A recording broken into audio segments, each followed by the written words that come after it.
মাখন ভাই, আসসালামু আলাইকুম। ওয়ালাইকুম সালাম। আপনার পুরো নাম কি? আনোয়ার হোসেন মাখন। আপনি তো ইয়াংম্যানস ক্লাবের সভাপতি। জি জি। সভাপতির দায়িত্বটা কবে নিয়েছেন? 2022-এ। এর আগে কি আপনি কোনো স্পোর্টসের সাথে যুক্ত ছিলেন? আমি নিজে ফুটবল প্লেয়ার ছিলাম কোথায় খেলছেন? এবং আমি তখন ডিভিশন খেলি নাই। আর ক্লাবের সাথে জড়িত আমি একদম মানে যখন সেকেন্ড ডিভিশনে ছিল ক্লাব, মানে 1984-85 সাল থেকে এই ইয়াংম্যানস ক্লাবে না? ইয়াং ম্যানস ক্লাবের আচ্ছা সাথে। আচ্ছা আচ্ছা আচ্ছা। মানে তারা একদম পুরাতন সঙ্গী সুখ-দুঃখের সঙ্গী। জি জি। আচ্ছা। তো এর আগে ইয়াংম্যানস ক্লাব 2015-16 সালের দিকে বিসিএল চ্যাম্পিয়ন হয়েছিল। তখন কিন্তু জি। ইয়াংম্যানস ক্লাব প্রিমিয়ারে খেলে না। জি না। তো এবার আমরা শুনতেছিলাম যে প্রথমে শুনতেছিলাম যে ইয়াংম্যানস হয়তো এবারও খেলবে, আমরা টিম তুলবে না, কিন্তু পরে শুনলাম যে আপনি একটা ভূমিকা নিয়েছেন যে টিম উঠলে আপনি জি বিপিএলে খেলাবেন। জি। হঠাৎ এই ডিসিশনটা চেঞ্জ হওয়ার কারণটা কি? আসলে আমরা অনেকবারই চ্যাম্পিয়ন হয়েছি, আপনারা হয়তো জানেন। মানে আমরা ক্লাবের দায়িত্ব নেওয়ার পরে অনেকবার চ্যাম্পিয়ন হয়েছি। তো খেলে মূলত হলো অর্থনৈতিক কারণে আর কি, যে আমরা অ্যাফোর্ড করতে পারবো না প্রিমিয়ার লিগ খেলা, অনেক ব্যয়বহুল। তো চিন্তা করছি, সবাই বলে যে খেলি না খেলি না, আসলে তো আমরা তো অ্যাফোর্ড করার কারণে খেলি না। কিন্তু এইবার চিন্তা করছি কষ্ট হইলেও একবার অন্তত খেলবো। আমার কমিটির যারা বডি আছে সবাই সাহস দিল যে একবার অন্তত খেলি, সাদামাটাভাবে কোনো রকম আমাদের খেলি, যদি বলতে পারি আমরা একবার খেলছি। জাস্ট এই কারণে আমি একটা উদ্যোগ নিয়েছি আর কি, বাকিটা আল্লাহ জানে। আপনি দায়িত্ব নেওয়ার মোটামুটি 2-3 বছরের মধ্যে টিমটা উঠলো। 22, 23, 24 এক সিজন খেলছি, গত সিজনে খেলছি আর এই সিজনে। তো এই যে উঠলো, এর নেপথ্যে কি ভূমিকা পালন করছেন টিমটা উঠলো? মানে কিভাবে টিমটাকে সাজাইছেন, উদ্বুদ্ধ করছেন? আসলে আমার এখানে কিছু বডি আছে যারা নাকি খুব ফুটবল প্রেমী।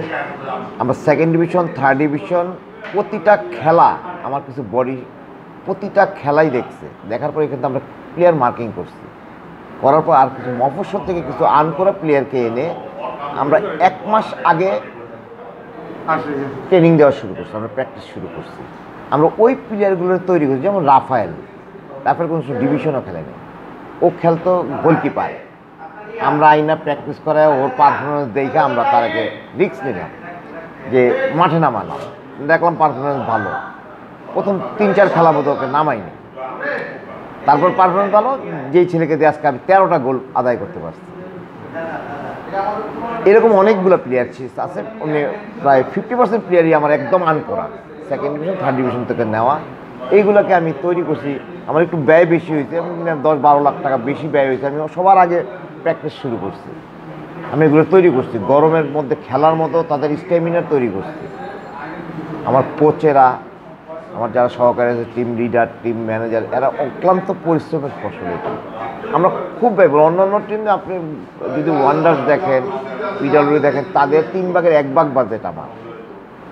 কিন্তু ওই যে আমি টিম প্লেয়ারগুলোকে বিভিন্ন ডিস্ট্রিক্ট থেকে এনে এটাকে তৈরি করছি। আর সবসময় আপনি জানেন ইয়াংম্যানস ক্লাব সবসময় প্লেয়ার তৈরি করে, বড় ক্লাবগুলো কিন্তু প্লেয়ার তৈরি করে না, ছোটো ছোটো ক্লাবগুলো প্লেয়ার তৈরি করে। তারপরে এই সুফলটা সারা বাংলাদেশ ন্যাশনাল টিমে যায়, এটা আপনার এনজয় করে, তাই না? আর এরা তৈরি প্লেয়ার নেয় বড় টিমগুলো, আমরা তৈরি। গতবার যে বাজেট ছিল আপনাদের, গতবারের বাজেট এবারের বাজেটের মধ্যে পার্থক্য, এবারের বাজেট কতটুকু বেশি ছিল? গতবার বাজেট সেম, কোনো বেশি, বরঞ্চ গতবার তো অনেক ধার দেনা করে কোনো রকম চালাচ্ছে। এইবার ওই সুযোগটাও বন্ধ হয়ে যাওয়াতে আমরা ওই যে টার্গেট করছি, আমরা যদি করতে হয় এই যে আমাদের আর্ন করা প্লেয়ারে তৈরি করতে হবে, তখন এই টার্গেটটা নিচে আমি এইরকম তৈরি করতে হবে, এই সেকেন্ড ডিভিশন, থার্ড ডিভিশন থেকে প্লেয়ার তৈরি করতে।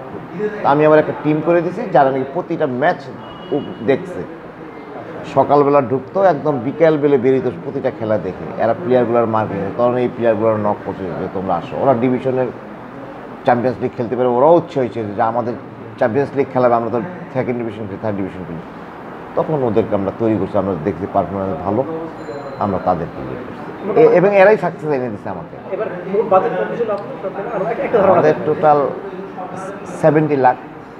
এখন আপনি প্রিমিয়ারে উঠছেন, 70 লাখ না তো কয়েক কোটি লাখ। হ্যাঁ, 3-4 কোটি টাকার মতো লাগবে, মানে একটু সর্বনিম্ন যদি আমরা কোনো রকম পার্টিসিপেট করার তাও তো 3 কোটি 4 কোটির নিচে হবে না। এখন সেই সাহসটা কতটুকু পাচ্ছেন যে টিম যদি উঠছে? আসলে আমি এখনো মানে বুঝতে পারতেছি না কিভাবে আমি সামলাবো। বাট আমি দেখি খেলবো, একবার অন্তত খেলবো। সেক্ষেত্রে কি বিদেশি খেলোয়াড় আনবেন নাকি লোকালদের নিয়ে? আসলে ব্যয়বহুল, আমি বুঝতে পারতেছি না আমি এটা পারবো কি না, তবে চেষ্টা করব। যদি আমি সাপোর্ট পাই সবার, এলাকাবাসী এবং আমার যারা শুভাকাঙ্ক্ষী সবার যদি সাপোর্ট পাই, সাহস পাই, আমি চেষ্টা করব। এক সময় আমরা ইয়াং ম্যাচ আগে ছিল, তখন দেখতাম যে ইয়াং ম্যাচ উঠতেও নামতো। হ্যাঁ, মানে প্রচুর খেলোয়াড় তো রয়েছে, বড় দালাল, সৌরভ রাজু, ইভেন লাস্ট আরিফ, সৈকত, কোমল, সব এইখানকারই খেলোয়াড় যারা মামালু ভাই যেটা করতেন, আপনারা সব সবাই মিলে করতেন। সেই ধরনের মানে উঠুক নামুক সমস্যা নেই, আমার মনে হয় যেটা খেলুক। হ্যাঁ, একবার খেলতে চাই।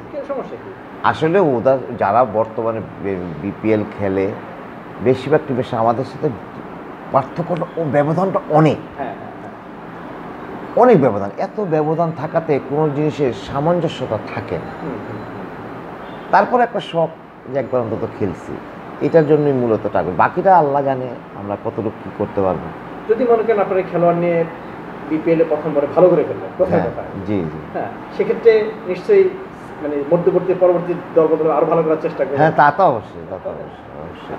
এখন এই ক্লাবে আপনার আলটিমেট আর প্ল্যানটা কি আছে? মানে প্রিমিয়ার উঠলো আবার নামলো, যাই হোক, মূল বেসিক মানে বড় সড়ো প্ল্যান কি আছে? ফুটবলের সাথে থাকা, ফুটবলকে মানে সাপোর্ট দেওয়া, ফুটবলের মান উন্নয়নে সাপোর্ট দেওয়া, ফুটবলের দর্শক যাতে বাড়ে ওইভাবে প্রচেষ্টা করা, এটাই আমার উদ্দেশ্য। ফুটবলের মান বাড়ে, ফুটবলের দর্শক কীভাবে বাড়ানো যায় ওই চেষ্টা আমার থাকবে। একটা বিষয়, ইয়াংম্যানসের একটা ঐতিহ্য ছিল যেটা আপনি বলছেন, একসময় সারা বছর ট্রেনিং করে খেলোয়াড় তৈরি করতো। এটাকে যখন 2015-16 সালে চ্যাম্পিয়ন হয়ে উঠলো, তখন সাবির ভাইকে কি প্রশ্ন করছিলাম, আপনাকে এই প্রশ্ন করি, আপনাদের সেই পুরনো ঐতিহ্যে ফিরবেন সারা বছর ট্রেনিং করে খেলোয়াড় তৈরি করা? সব বিষয়গুলো ব্যয়টা, এখন ব্যয়টা অনেক বেড়ে গেছে, যেই কারণে ওইটার জন্য আমরা অ্যাফোর্ড করতে পারি না যে 6 মাস ট্রেনিং দেবে। আপনার বর্তমানে আমাদের প্রতিদিনের মানে শুধু খাওয়া খরচ বাবদ যা হলো 20 হইতে 25,000, তো 6 মাস এগুলো অনেক টাকা, যেটা থেকে আমরা অ্যাফোর্ড করতে পারি না, যেই কারণে ওইভাবে চেষ্টাটাও করতে পারি না। এই যে 1 মাস বেশি প্র্যাকটিস করে আমাদের 12 লক্ষ টাকা খরচ হচ্ছে থাকার হোটেল ভাড়া। তো এখানে আমি ক্যাম্প করতেছি, এখানে ক্যাম্পের ব্যবস্থা করতেছি, কাজ শুরুও করছিলাম, টাকার জন্য করতে পারি নাই।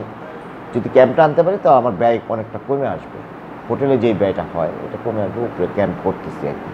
ওইখানে আমি আগে গোডাউন ছিল, ভাড়া দিতাম, ওটা উঠাই দিছি, হ্যাঁ, একটু দিছি ভাড়া, আর বাকিটা আমি ক্যাম্প করার জন্য রেডি করছি আর কি। এটা যদি বিপিএল খেলে আমার প্লেয়ার এখানেই রাখবো ক্যাম্পটা। তো খেলোয়াড়দের জন্য কেমন দিচ্ছেন বোনাস টোনাস? সামর্থ্য অনুযায়ী যতটুকু পারি মানে মন প্রাণ ঢেলেই দেওয়ার চেষ্টা করতেছি যতটুকু সামর্থ্য অনুযায়ী। আসলে ইচ্ছে তো হয় অনেক কিছু দিতে, তারপর যতটুকু পারি, যেভাবে পারি কষ্ট করে দিব, তো কিছু তো দিতে। আপনার সাংগঠনিক ক্যারিয়ার এটাই সবচেয়ে বড় সাফল্য কিনা? আমি তো আসলে ফুটবলের সাথে দায়িত্ব দিচ্ছি, এটাই আসলে। আমি কোনো সময় দায়িত্ব নিতে চাই না, আমি একটু দায়িত্ব থেকে দূরে থাকতে ভালো লাগে, কারণ দায়িত্ব নিলে অনেক চলে আসে। যেমন আমি সকালে কোনো সময় ঘুম থেকে উঠতে, কিন্তু আমার প্রতিদিন আমার প্রতিটা বডির প্রেসিডেন্স, আমি সভাপতি, সেক্রেটারি, বাকি সবারই প্র্যাকটিসও আমি উপস্থিত রাখছি, যাতে প্লেয়াররা ইন্সপায়ার হয়। শুধু এতটুকুর কারণে কোনো টিমের আমি দেখি না, কোনো একটা মেম্বারকেও দেখি না প্রেজেন্ট থাকে, কোচ ছাড়া। তা আমি দেখলাম যে যদি গার্জিয়ানরা না থাকে, প্লেয়ারের মধ্যে ইন্সপায়ার আসে না। তখন আমি এই চিন্তা থেকে করছি সবাই মাঠে প্র্যাকটিসে থাকতে হবে, মাঠে খেলা দেখতে না যাও, কিন্তু প্র্যাকটিসে থাকতে হবে। তো ওরা চিন্তা করে যে কর্মকর্তা সবাই প্রেজেন্ট, আমি আমার পারফরমেন্স শো করলে এরা সাপোর্ট দিবে যে ওই ছেলেটাকে নামান, বিভিন্ন হয়তো তারা উৎসাহ দিবে, যেই কারণে প্রতিটা প্লেয়ার তাদের মন প্রাণ দিয়ে তার প্র্যাকটিসটা করছে, যাতে আমাদের চোখে পড়ে। যেই কারণে আমরা সাকসেস আনছি, প্লেয়াররা চেষ্টা করছে, প্লেয়াররা সাকসেস এনে দিচ্ছে। আমরা প্রথম 3 খেলায় হারছি, পরের খেলায় ড্র করছি, তখন আমাদের চিন্তা হলো রেলিগেশনটা তো সেভ করতে হইবে যেভাবেই। পরবর্তী যখন 6 খেলা জিতা শুরু হচ্ছে, 6 খেলা জিতে গেছে, তখন আমার ভিতরে স্বপ্ন ঢুকছে যে আমি যদি এবার সুযোগ পাই বিপিএল খেলব। এই